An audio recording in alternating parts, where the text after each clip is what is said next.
When people talk about important hormones in the human body, very few have as much impact as testosterone. Many people believe it exists only in the male body, but the truth is that both men and women produce testosterone, just in different amounts.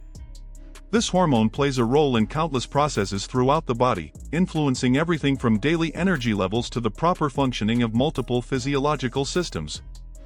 And once you understand how it works, it can completely change the way you look at health and physical performance. Testosterone is directly connected to several factors people value in everyday life: strength, energy, muscle mass, and libido. When hormone levels are balanced, the body tends to operate more efficiently, leading to greater vitality and improved physical recovery. On the other hand, when those levels begin to drop, the effects can show up quickly: constant fatigue, loss of strength, and even a decrease in motivation to train or stay active. In the world of weight training and bodybuilding, testosterone has gained even greater attention. That's because it's one of the primary hormones responsible for muscle growth and for the body's ability to adapt to intense training. Athletes, coaches, and health professionals frequently discuss the role of testosterone when it comes to building muscle, improving performance, and enhancing recovery after hard workouts. But what exactly is testosterone, and why are there so many different versions of it on the market? You've probably heard names like testosterone cypionate, enanthate, propionate, or even testosterone gel. Each of these forms has specific characteristics that influence how the hormone behaves inside the body, and understanding these differences is key to understanding how testosterone is actually used. Throughout this video, we're going to break all of that down. We'll explore the different types of testosterone available, how each one works in the body, and in which situations they're typically used. If you've ever been curious about this topic, or if you want to better understand how this hormone affects health and physical performance, stick around, because the next chapters will clear up several points that many people still misunderstand. Once you understand the importance of testosterone in the body, a very common question comes up: are there different types of this hormone? The answer is yes. In both the pharmaceutical market and the sports world, several forms of testosterone are available. Even though they all share the same base hormone, they are presented in different ways to change how the hormone is released in the body. Among the most well-known versions are testosterone cypionate, enanthate, and propionate. At first glance, these names might sound complicated, but in practice they mainly represent variations that influence how long the substance remains active in the body. Some of these versions release the hormone more quickly, while others stay active for longer periods, allowing for fewer injections over time. Another well-known option is duratestin, a compound that combines different types of testosterone in a single formula. This blend includes esters with different release speeds, creating an effect that starts quickly but also remains active in the body for a longer period. Because of that, this version became very popular both in hormone therapy treatments and in environments connected to bodybuilding. Beyond injectable versions, there are also alternative methods of application. One example is androgel, a testosterone gel applied directly to the skin. In this case, the hormone is gradually absorbed by the body over the course of about 24 hours, offering a more practical option for hormone replacement therapy for some individuals. Among the longer-acting options is Nebido, which contains testosterone undecanoate. Unlike other versions, it can remain active in the body for several months after a single injection. This allows for much longer intervals between doses, making it an option commonly used in medically supervised hormone therapy. Now that you're familiar with some of the main types of testosterone available, an important question naturally comes up: if they're all testosterone, why do so many different versions exist? The answer lies in a small chemical detail called an ester. This component is attached to the testosterone molecule to control the speed at which the hormone is released in the body. In other words, the hormone itself is the same, but the way it enters and stays active in the body can vary significantly. This concept is closely tied to something known as half-life. In simple terms, half-life refers to how long a substance remains active in the body before it begins to be eliminated. When a form of testosterone has a short half-life, it acts quickly, reaches its peak faster, and also leaves the body sooner. When the half-life is longer, the hormone is released more slowly and steadily over time. Short esters, which are found in some versions of testosterone, typically act faster in the body. That means their effects can appear sooner after injection, but they also require more frequent dosing to maintain stable hormone levels. Because of that, people who use these types of testosterone often need shorter intervals between applications. On the other hand, there are also long esters, which were specifically developed to extend the hormone's effects in the body. In these versions, testosterone is released gradually over several days or even weeks. This allows hormone levels to remain stable for longer periods, reducing the need for frequent injections. So it's important to understand that testosterone itself remains exactly the same molecule. What changes from one version to another is not the hormone itself, but the speed at which it is released and used by the body. Understanding that difference is essential to explaining why there are so many options available today. Among all the topics surrounding hormones, few create as much confusion as the term bioidentical testosterone.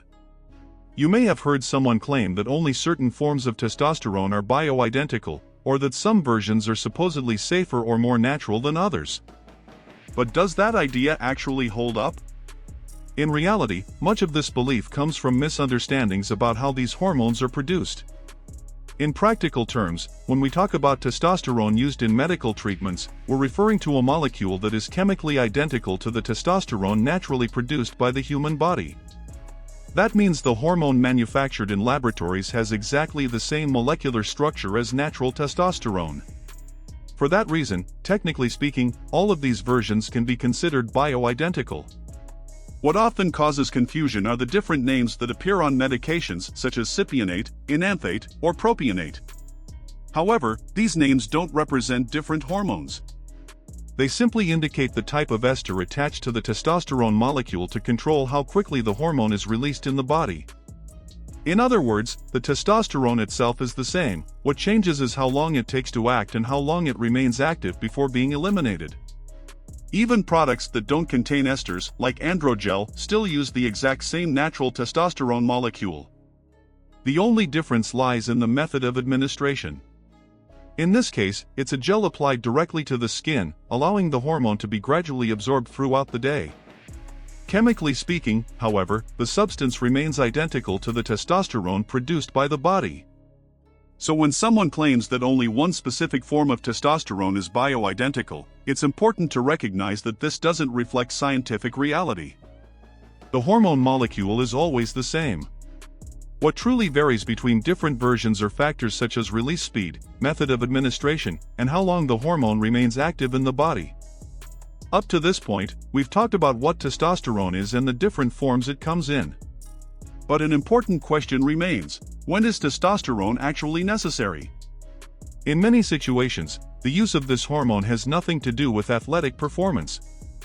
Instead, it's linked to a medical condition known as low testosterone, also called hypogonadism. This occurs when the body begins producing less testosterone than it needs to maintain normal physiological function. This scenario becomes more common with age, particularly in men over the age of 50. As time passes, natural testosterone production gradually declines. While this drop is a normal part of aging, in some cases it can become significant enough to cause symptoms that directly affect quality of life. Some of the most common signs of declining testosterone include persistent fatigue, loss of muscle mass, reduced strength, decreased libido, and lower overall energy levels. Many people also report difficulty maintaining physical motivation, mood changes, and even a loss of interest in activities they once enjoyed. When these symptoms appear, evaluating hormone levels becomes an important step. Another factor that can contribute to reduced testosterone levels is the use of certain medications. Some antidepressants and treatments that affect the endocrine system may interfere with natural hormone production. In these cases, the body may reduce its own testosterone output, creating an imbalance that impacts both physical health and overall well-being. When lab tests confirm truly low testosterone levels, medical specialists such as endocrinologists or geriatricians may evaluate whether testosterone replacement therapy is appropriate. The goal of this treatment is to restore hormone levels to a healthy range, helping the body regain energy, strength, and quality of life. But beyond clinical use, testosterone also appears in another widely discussed context: muscle building cycles in bodybuilding. Alongside its medical use in hormone therapy, testosterone is also frequently associated with another well-known environment: bodybuilding and hypertrophy cycles. In that context, it is often considered the foundation of many hormonal protocols. That's because among the various hormones used for muscle growth, testosterone is widely viewed as one of the primary references when it comes to building muscle mass and improving physical performance. One of the reasons for this lies in how the human body itself works. When certain anabolic substances are introduced, the body may interpret that there is already enough hormone circulating in the system. As a result, it reduces or even temporarily shuts down its own natural testosterone production. This happens through what's known as the hormonal axis, the regulatory system responsible for controlling testosterone levels in the body. When natural production becomes suppressed and there is no proper hormonal support, several unwanted effects can appear. Among the most commonly reported are decreased libido, reduced physical strength, loss of energy, and even a decline in muscle density. These symptoms occur because the body begins operating with hormone levels that fall below what is considered optimal. For that reason, many anabolic protocols use testosterone as a kind of hormonal foundation during cycles. The goal is to maintain stable testosterone levels while other substances are being used, helping to reduce the impact caused by the suppression of the body's natural production. Even so, it's important to remember that the human endocrine system is extremely complex and sensitive. Any change in that delicate balance can lead to significant consequences. That's why understanding how testosterone works is essential, not only to understand its applications, but also the potential risks involved. Now, when people talk about testosterone, many immediately picture it as an exclusively male hormone. But the reality is a bit more nuanced. Women also produce testosterone, although in much smaller amounts than men. Even so, this hormone still plays an important role in the female body, influencing factors such as energy levels, physical performance, and muscle health. When testosterone levels drop too low, some women may begin to notice changes in both their body and overall well-being. Common signs include decreased libido, reduced energy for physical activity, and even a loss of muscle strength. In some cases, women may also experience persistent fatigue or difficulty maintaining the same level of performance in workouts and daily activities.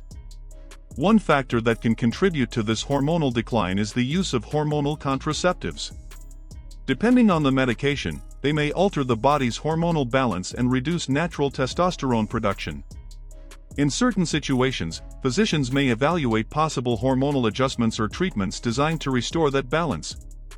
However, when discussing testosterone in the female body, caution becomes even more important. Because testosterone has androgenic properties, high doses or improper use can lead to effects known as virilization. These may include changes such as voice deepening, increased body hair growth, and even alterations in hair patterns. For that reason, when there is a legitimate medical indication, doctors typically prescribe much smaller doses and often choose shorter-acting forms of testosterone. This allows for more precise control of hormone levels. In addition, medical supervision and regular testing are essential to ensure safety during any form of hormonal intervention. After understanding the different types of testosterone and how they are used, another common question naturally arises: what dose is typically used, and how do you choose the most appropriate type? The answer isn't simple, because everything depends on the context. Medical hormone therapy is very different from protocols aimed at physical performance, and each scenario requires its own specific approach. In hormone replacement therapy, when a physician confirms clinically low testosterone levels, doses are usually carefully controlled and designed to restore the body's natural balance. In many cases, injections may be around 250 mg per week or every 2 weeks, depending on the medication and medical evaluation. The goal is not to exaggerate the dose, but to maintain stable hormone levels within a healthy range. In contrast, in muscle-building cycles focused on hypertrophy, dosages can vary significantly. Even relatively small amounts, such as 100 mg per week, can already interfere with the body's natural hormone production. This happens because the body detects the presence of external testosterone and reduces its own production in an attempt to maintain hormonal balance. Another important factor when choosing a type of testosterone is the ester attached to the molecule. As discussed earlier, esters determine how quickly the hormone is released into the body. Long esters are often preferred when greater hormonal stability is desired, since they release testosterone gradually over time. Short esters, on the other hand, act faster and allow for more frequent dose adjustments. For that reason, there is no single form of testosterone that can be considered the best option for every situation. The choice always depends on factors such as the individual's goal, the context of use, and the body's unique characteristics. Understanding these differences is essential to fully grasp how testosterone is used and why it remains one of the most widely discussed topics when it comes to hormonal health and physical development.